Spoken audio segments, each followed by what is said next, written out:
Hello guys, welcome back to another video. Today we are revisiting the very first Tom Holland Marvel movie of Spider-Man. This is not his first appearance as Spider-Man. He actually played Spider-Man first in Civil War.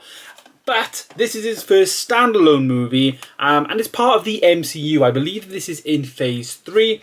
And yeah, as I say, it's released in conjunction with Sony Pictures, and I've got some things to say about it. As I say, this is like the third reboot. We've done videos on the first trilogy, the second, like 2 movies by Andrew Garfield, and now we are looking at the Tom Holland movies. All this in hype for the new movie, No Way Home, which is heavily rumoured to, well, it is going to open up the multiverse, but also rumoured to actually feature Andrew Garfield as well as Tobey Maguire. Homecoming, though, is the first of Tom Holland's Spider-Man movies, and I had some good things about this, watching this again, and I also had some things that didn't really sit well with me. It's quite interesting. I gotta say, I absolutely loved the cast choices of the villain. Michael Keaton in this movie I thought was brilliant, and the plot of his story is really compelling. He doesn't want to try and destroy the earth or, want to blow up a massive thing and kill thousands and thousands of people. He's just basically a bad guy who wants to just give his family a good life. Pretty normal. A lot of bad guys in the news today will be wanting that.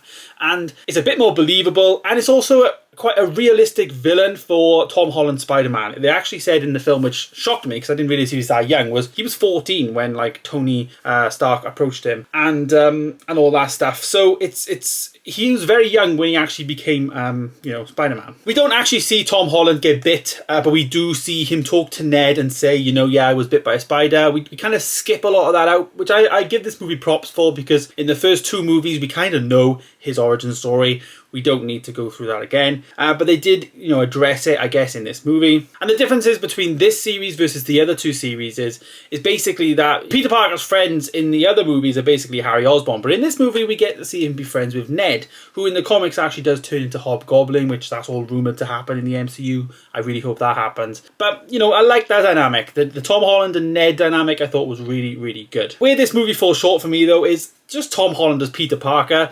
Similar to what I said about Andrew Garfield being Peter Parker, I thought the actual Spider-Man sequences in The Amazing Spider-Man was better than this movie. This just doesn't feel like a Spider-Man film. You get elements of Happy Hogan as well as Tony Stark, and then all these videos of Captain America. This is obviously I guess Marvel wanting to include it more into the MCU and baking it right in. And to me, it's done a bit too much. We see a lot of the Avengers references. We see, even the suit has references to Iron Man and stuff. And for me, that's not Spider-Man. Spider-Man is just he's a young kid who just has his power, and he has to deal with this great power, and comes with a great responsibility. It kind of goes away from that for me. It makes sense, the fact that this is a multiverse and this is an alternate timeline to the other 3 movies now. But to me, this is not Spider-Man. This is not the origins of Spider-Man. It was a good film, and I think it had some good elements to it, but we didn't really see it as much, and I just missed that. I also want to criticize this film because we don't really see Peter Parker in New York. We don't see him as much as we did in The Amazing Spider-Man and definitely Spider-Man 1, 2, and 3. We don't actually see him swinging around New York and scaling big buildings